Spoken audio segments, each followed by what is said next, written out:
Hello everyone. So in this video, let's see the difference between these two sentences. Number 1, he might be sleeping. Number 2, he might have been sleeping. So what is the difference between these two sentences? Let's see the difference.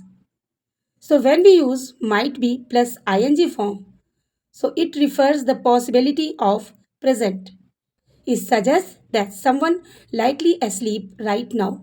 यानी कि जब हम might be के साथ ing form का use करते हैं तो ये हमें प्रेजेंट का सेंस देता है. Let's see some examples. Where is your mother? She might be cooking. यानी वो खाना बना रही होगी इस समय. The room is dark. He might be sleeping. कमरे में अंधेरा है, वो शायद सो रहा होगा. On the other hand, let's see another sentence. He might have been sleeping. This sentence refers to the possibility of past. Means it suggests that something happened in the past. यानी कि ये वाला सेंटेंस हमें past की possibility का sense देता है. Let's see some examples. Yesterday I visited my friend's home, but he didn't open the door. He might have been sleeping. यानी कि कल वो उस समय सो रहा होगा.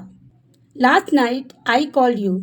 You didn't pick up my call. You might have been sleeping.